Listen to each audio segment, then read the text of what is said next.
Halo teman-teman, Assalamualaikum warahmatullahi wabarakatuh. Jumpa lagi dengan saya dalam channel Aula Belajar. Nah, dalam kesempatan kali ini kita akan bahas apa ya?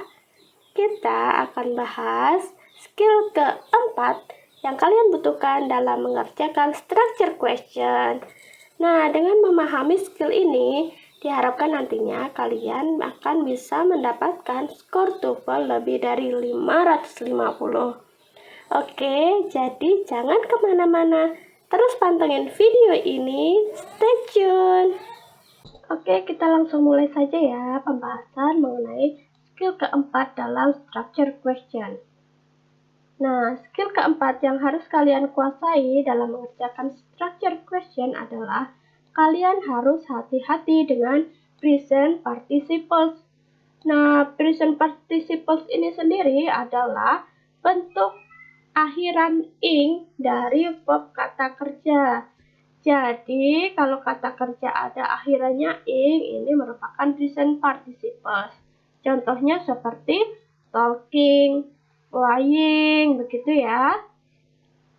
Nah, tips dan trik bagi kalian, ini present participles dapat menyebabkan kebingungan dalam struktur pertanyaan pada tes TOEFL. Karena present participles dapat berupa bagian dari kata kerja atau merupakan kata sifat.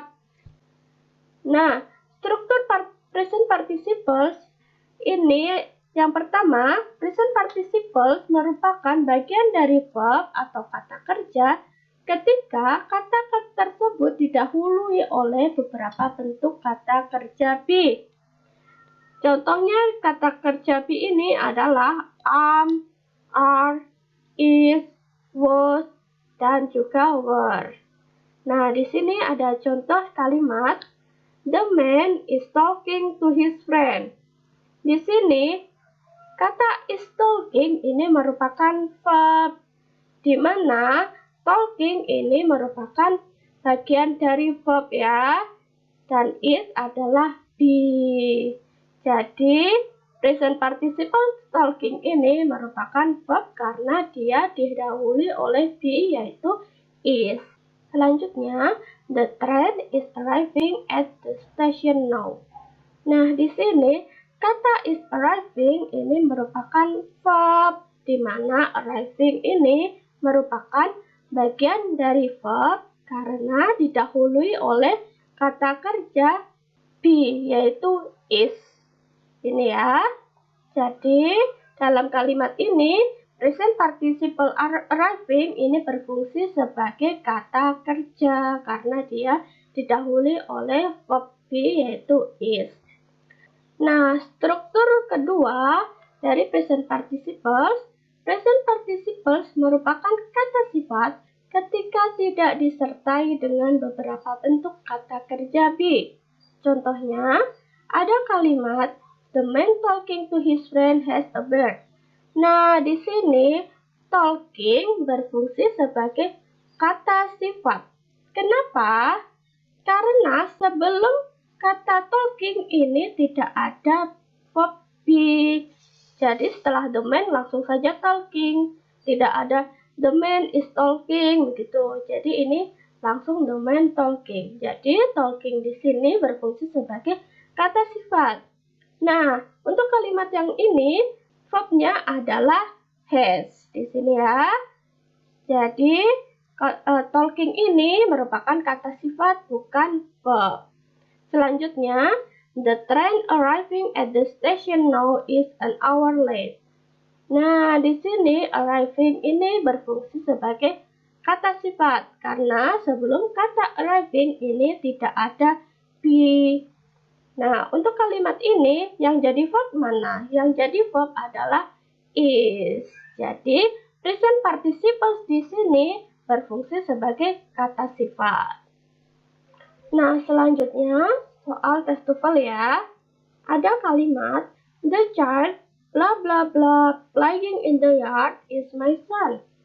Nah, di sini kita bisa lihat the child berfungsi sebagai subjek. Kemudian mana verbnya? Nah, kalian jangan terkecoh ya. Di sini flying ini bukan sebagai verb karena ada verb yaitu is. Jadi, flying di sini berfungsi sebagai kata sifat. Nah, di sini karena sudah ada subjek dan juga verb, maka kalian tidak perlu lagi subjek dan verb. Nah, yang harus kalian lakukan adalah memilih dari semua pilihan jawaban yang ada, mana yang bukan merupakan subjek dan verb. Karena jika dia subjek dan verb, sudah jelas salah ya, karena kalimat ini sudah lengkap subjek dan juga verbnya. Oke, untuk pilihan yang ke B, salah karena ini verb. Yang C, salah karena dia subjek. Yang D juga salah karena verb. Jadi, jawaban yang betul adalah yang A. Dia bukan merupakan subjek dan juga verb. Selanjutnya, ada soal the film bla bla bla appearing at the local theater is my favorite. Nah, di sini kita bisa lihat the film berfungsi sebagai subjek. Kemudian kita bisa lihat ya, appearing ini sebagai apa? Ternyata appearing tidak sebagai verb karena di sini ada verb yaitu is. Appearing di sini sebagai kata sifat. Jadi, karena di sini sudah lengkap subjek dan verbnya, maka tidak lagi butuh subjek dan juga verb. Nah, kalian harus cari ya, di antara pilihan jawaban ini, mana yang bukan merupakan subjek dan juga verb. Yang B salah karena itu verb. Yang C salah karena it merupakan subjek.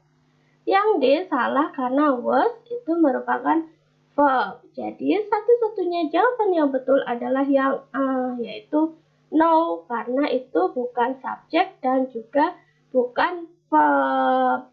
Untuk pertanyaan ini, jadi pilihan jawaban yang betul adalah yang A. Nah, itu contoh soal yang terakhir ya. Nah, gimana teman-teman? Udah pada paham kan mengenai skill keempat yang kalian butuhkan dalam mengerjakan structure question? Saya harap penjelasan tadi akan dapat membantu kalian dalam mengerjakan tes TOEFL nantinya. Jadi kalian nantinya bisa dapat skor TOEFL lebih dari 550. Oke, sekian penjelasan untuk materi hari ini ya. Terima kasih karena telah menyaksikan video ini. Jangan lupa like, komen jika ada yang ingin kalian tanyakan atau request, dan jangan lupa subscribe untuk terus terhubung dalam channel ini. Terima kasih. Wassalamualaikum warahmatullahi wabarakatuh. Bye.